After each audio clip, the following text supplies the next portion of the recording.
So who said Venom can't solve crime around New York? Hold up, let me just clean my meal real quick. But playing as Venom just became a lot more interesting via a brand new glitch that lets us do everything from epic crime battles, taking a jog through the city, and even chilling with your homies. Plus, we recently found out that only about 10% of Venom's dialogues were even used in the final game, so quite a lot of stuff to talk about. Now, first things first, big shout out to the user Under the Hood for finding out about this crazy exploit, so all links to his original thread can be found down below. However, in his method, he got to switch to Venom by unplugging his entire console, which is something that I really don't recommend doing. Instead, there's a better way that works by simply closing the game, so this is what we're gonna do in this video. So again, we're gonna go back at the saying don't be scared mission. I also suggest doing a manual save just in case you don't pull this off on your first try. Simply progress through it until the end. Once you finish the final boss fight, you're gonna get a bunch of these cutscenes, with the most important one being this one right here, in which Venom overlooks the city. So in this one, he eventually jumps out of the frame, the screen fades to black, and the game will switch to Peter. And this is the exact moment we want to interrupt. So as soon as you see Venom jumping out of the frame and the screen slowly fading to black, immediately long press the PlayStation button and then immediately press that options button again and close the game right away. This should be done in a split of a second to pull it off properly. Otherwise, just revert back to that manual save like how I just told you and repeat the process until it works.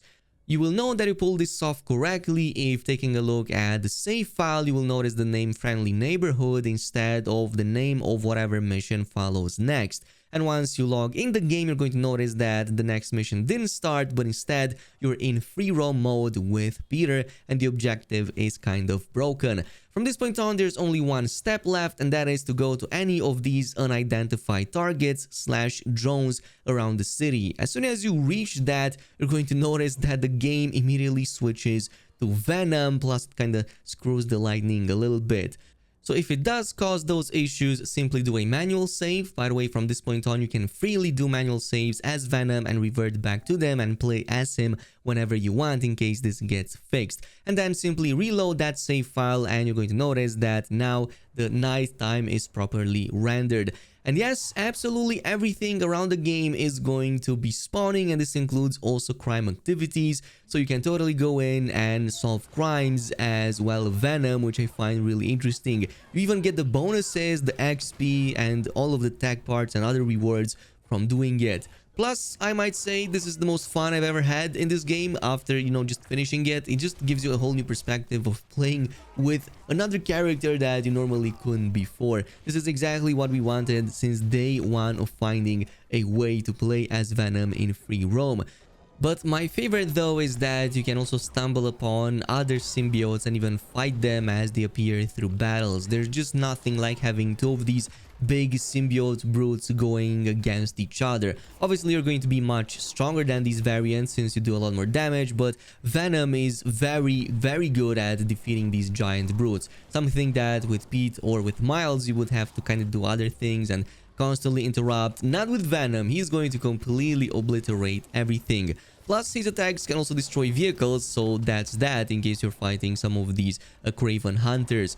But I've also went ahead and done a bunch of other tests. So for example, if you take part in some of these Sandman activities, they will totally still spawn, and you can also kinda complete them. The only problem is that the animations kinda bug out in the final moment of breaking the crystal, but as long as you want to just fight with Sandman clones, you can totally pull that off.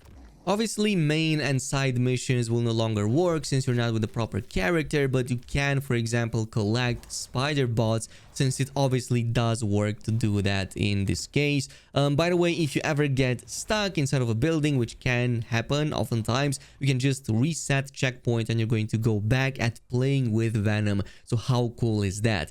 Also, continuing with the experiments, let me tell you this, Venom does not save criminals. He's not Batman, he doesn't have anything against killing. He's going to get a person and throw them off the tallest building and will not save them at all. So you can test this in game. If you throw anybody off a very high rooftop, they're not gonna get attached with a line by sides of buildings or being rescued by the time they hit the ground. They will hit that ground full force and they will not move after this.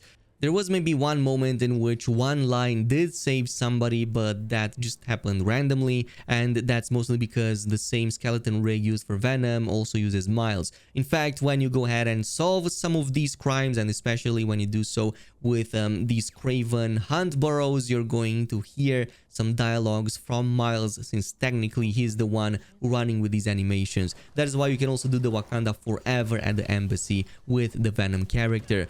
What I find really funny is that you can totally kidnap some of these enemies, especially from the hunter blinds. They don't tend to despawn at all, and you can just like run through the entire city. It almost reminds me a bit of that moment in Invincible when Mark was being held against that incoming train. This is kind of like that, as you hold the enemy and run through the city and through the traffic, of course with much less blood. And there are even idle animations that play if you just sit there holding that enemy in your arm. So for example, Venom will do even these face licks, his iconic face lick, when you stay there for like 30 seconds to a minute. But there are others that play, so I suggest going ahead and checking that out too. Now, if this got you really excited for a possible Venom game, then you should probably know that only about 10% of the Venom dialogues recorded by Tony Todd eventually made it in the full game. Everything else was scrapped, which is kinda such a missed opportunity, but now I can see why, because it felt that that Venom mission came and went by so fast. It definitely felt that it should have been a lot longer and maybe explored the character of Harry affected by the symbiote a bit more and in a bit more detail than what we saw.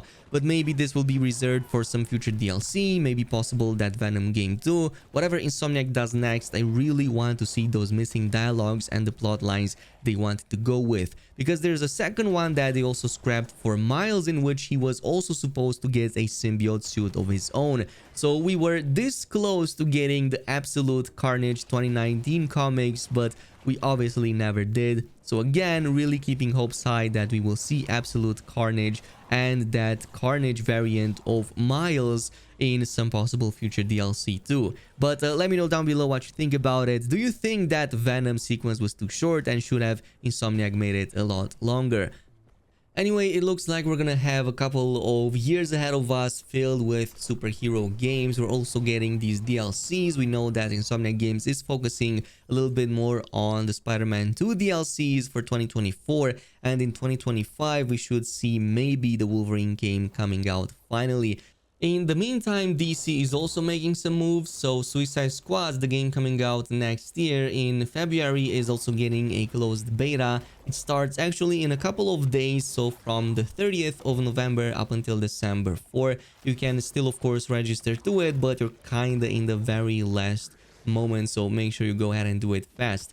And last but definitely not least, we have some rumors about a possible Wonder Woman game by Monolith Studios, and in fact it seems to be like a combination between Gotham Knights and God of War, a very strange combination. So visually it looks similar to Gotham Knights, but probably will look better according to the rumors. In this, you also defeat mobs, bosses, mini bosses, and stuff like that. Pretty, standard action RPG stuff. There are also chests and loot drops like boots, braces, torso gear with stats similar to God of War. Interesting enough, we also have some details about its performance. So currently it runs at 30 FPS, probably because of a very early build, but they want to push for 60 FPS performance mode. Also for fast traveling, yeah, the invisible jet is going to be used for that. And in terms of gameplay and traversal mechanics, we have jumping, leaping, fast dashing. Feels really cool, like a good version of Crackdown. And the lariat, the lasso of truth, feels good to use and feels similar to Spider-Man's webs. You can wrap it around people to slam and even combo them. So yeah, sounds very interesting. My only hope is that it doesn't become a live service game again. Just like RPG action, I would be more than happy with. That's it. Thanks so much for watching, and I'll see you in the next video.